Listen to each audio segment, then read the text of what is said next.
As a reward for successfully completing his investigation, S.T.A.L.K.E.R was offered a promotion to colonel and the position of mission coordinator.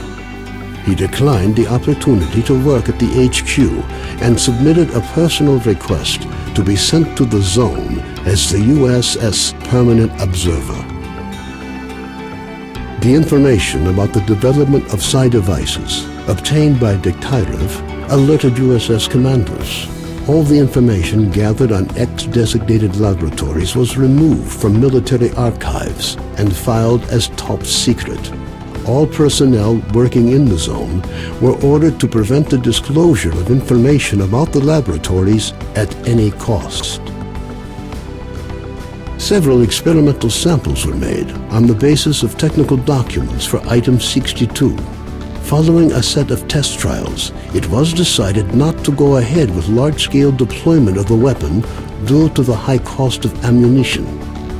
Nonetheless, it would be reasonable to assume that further development of the Gauss rifle is ongoing. Skadovsk became home to any and all who could reach it. Fierce stalker resistance did not stop the bandits from making regular and ultimately unsuccessful attempts to establish their so-called order on the ship. Despite this ongoing struggle, the Skadovsk carried on its unique brand of life. Following the destruction of the bloodsucker lair, it's unlikely that anything could significantly change the state of affairs on the Skadovsk. The old ship became a temporary center of stability in the ever-changing world that is the Zone. Reinforcements and growing popularity among stalkers allowed Duty's advanced squad to rid Yanov Station of freedom. The ensuing firefight saw Loki and what was left of his squad eliminated for good. The scientific expedition, organized by Professors Herman and Ozersky, was a success. The data they collected facilitated the development of groundbreaking medicine and technology, which prompted the Ministry of Education to allocate additional funding for researching the Zone. Gary's stories about the Army's fate scared stalkers away from Pripyat. The few who dared to venture into the city ran into inexplicable phenomena, which added further dark strokes to an already gloomy picture of the dead city. The legend of the Oasis stopped being a legend.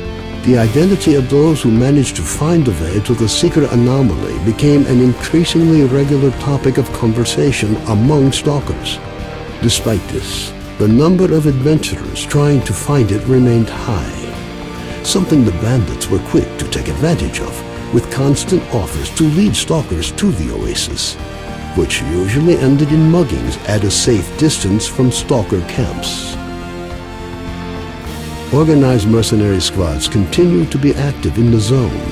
Their interest in the secret laboratories is becoming increasingly difficult for USS operatives to ignore. Attempts to establish the identity of the client who hired the mercenaries proved unsuccessful. The area around Yanov Station continues to attract growing numbers of stalkers.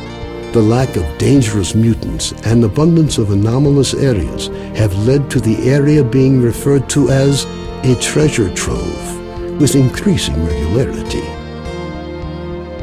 Zulu returned to Duty's main base at the Rostock plant. Nobody knows what he discussed with the leader of Duty, General Voronin, but several days later he was spotted at the head of a large squad on its way to the center of the Zone.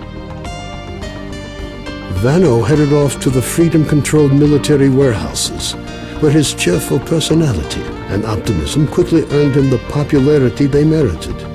Ultimately, he took charge of a small group of researchers involved in investigating anomalous areas. A new group appeared in the Zone. They are well trained, but their objectives are not known. Rumors say they used to be monolith fighters. Their leader is known as Strider.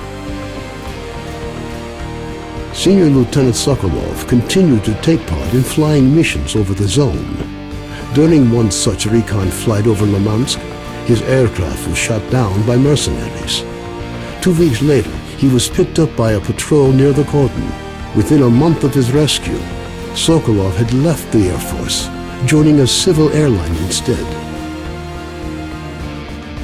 A group of stalkers was forced to seek shelter on Noah's old barge during a particularly powerful emission.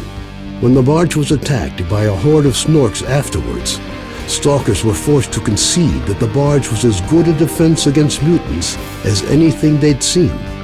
Even more astonishing was a litter of pseudo-dog puppies that Noah himself led into battle against the snorks.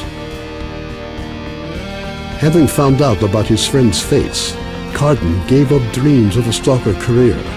Having overcome his alcoholism, he moved to Yanov, where he partnered up with Nitro to set up a full-service repair shop. Both technicians gladly devote all their spare time to building a vehicle that could operate in the zone. Strelok passed on the information he obtained on his trip to the Chernobyl NPP to the USS commanders. This prompted the government to create a scientific institute for research of the Chernobyl anomalous area. Strelok took up the position of chief scientific consultant to the institute. When Colonel Kowalski, commander of the Stingray Group, returned from the zone, he was forced to explain the reasons for the failure of Operation Fairway. Following a dragged-out investigation and the brass's failed attempt to make him the fall guy, the colonel was finally given an honorable discharge.